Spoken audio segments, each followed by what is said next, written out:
The blood was still fresh on the driveway of the Newcastle clubhouse when police arrived on the night of September 13th, 2004.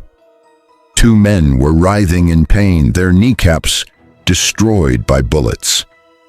A third man had been stripped of his club jacket, a symbol of brotherhood, and left unconscious. What happened that night would set in motion a series of events that would unravel one of Australia's most feared outlaw motorcycle clubs. But the man who would ultimately bring down the Nomads from the inside wasn't arrested. He was lying in a hospital bed, his legs filled with bullet fragments, facing a decision that would change everything. His name was Dale Campton, the Newcastle chapter's sergeant-at-arms. Within 18 months, he would become a police informant, and the Nomads would never be the same. Act 1. The World of the Nomads. Founded in 1968 in Newcastle, the Nomads Motorcycle Club quickly carved out a reputation for violence and criminal enterprise. Their patch, a skull with a winged helmet and pistons, became a feared symbol across the country. By the early 2000s, the Nomads had expanded to every Australian state and territory. Law enforcement classified them as a 1% club, a title claimed by outlaw bikers who reject mainstream society and operate outside the law. Their organizational structure mimicked the military. Each chapter had a president, vice president, secretary, treasurer, and sergeant-at-arms. In Newcastle, that enforcer role belonged to Dale Campton, a man who delivered discipline through intimidation and violence. He represented the old-school mentality: order, respect, tradition, power struggles. While Newcastle remained loyal to the old ways, other chapters, particularly Parramatta, grew increasingly powerful and arrogant. In 1997, then National President Greg Craig handed control of Parramatta to Sam Ibrahim, the brother of Sydney nightlife figure John Ibrahim. Sam didn't follow the rules. He skipped the prospect phase and was patched in directly as president, an unheard-of move. Under his leadership, Parramatta became a hub of drug trafficking, weapons smuggling, and violent debt collection. Money flowed. So did disrespect. The Newcastle chapter felt overlooked. They had built the foundation, but the Parramatta crew, flush with cash and influence, dismissed them as relics of a bygone era. The tension was palpable, and it was about to explode. Act 2, September 12, 2004. A meeting was called at the Newcastle clubhouse. Among those attending were National President Scott Orrock, Sam Ibrahim, and trusted Parramatta member Paul Griffin. But it wasn't diplomacy they were bringing. Around 40 Nomads from Parramatta rode into Newcastle that day, a convoy that signaled confrontation, not conversation. Once inside the clubhouse, violence erupted almost immediately. Dale Campton was the first target. Ibrahim pulled a gun and shot him in both knees. The sound of gunfire echoed through the building as Campton collapsed. Mark Christie, another Newcastle member, was also shot in both legs. A third was stripped of his club jacket and beaten. A humiliation worse than the assault itself. Campton, bleeding and incapacitated, was dragged inside and beaten further. When it was over, the Parramatta crew rode off, leaving 3 shattered men behind. Police arrived shortly after to find someone trying to wash blood off the driveway. Shell casings littered the scene.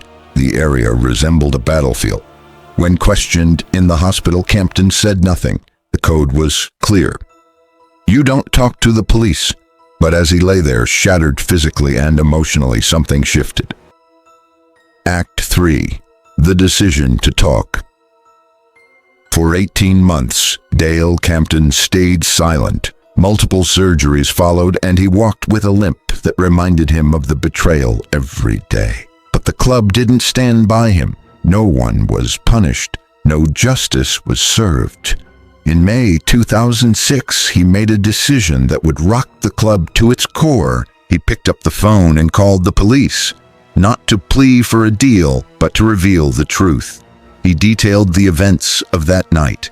He named Sam Ibrahim as the shooter and implicated Scott Orrock and Paul Griffin. For the first time, police had the full picture from someone inside the room, someone who knew how the organization operated. Campton's betrayal of the code wasn't just personal, it was strategic. He saw a club that no longer honored its values, only its power, and he decided it had to end. Act 4. The Arrests and Investigation. In December 2006, police executed simultaneous raids.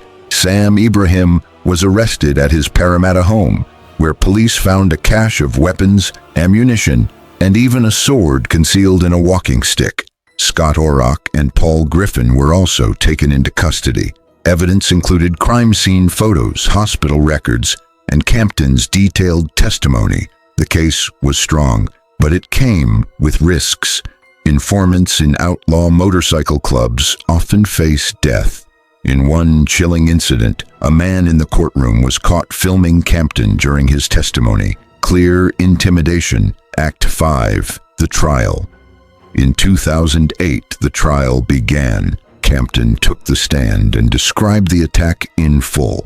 Despite his courage, the case faltered. The jury found reasonable doubt. Ibrahim, Orrock, and Griffin were all acquitted.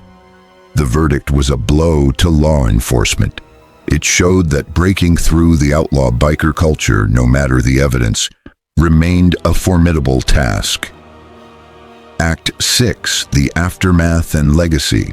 Despite the acquittals, the ripple effect was undeniable.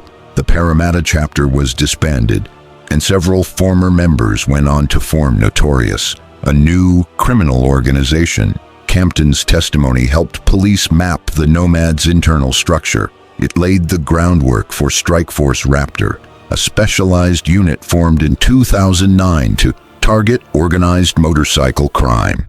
Between 2015 and 2018, they arrested over 7,500 individuals and filed more than 18,000 charges. In 2015, raids across New South Wales and Adelaide led to the arrest of 12 Nomads members on charges including soliciting murder, kidnapping, and blackmail. The price of speaking out. Dale Campton paid a steep price. He lived under constant threat from former brothers, who now saw him as a traitor. But his actions proved that even the most secretive organizations could be penetrated when one member chose truth over silence. He once enforced the rules with violence. In the end, he dismantled the system with his words. Campton's story is more than one of betrayal and revenge. It's a reminder that no criminal brotherhood is stronger than the conscience of its members, and when that conscience speaks, even the most powerful can fall.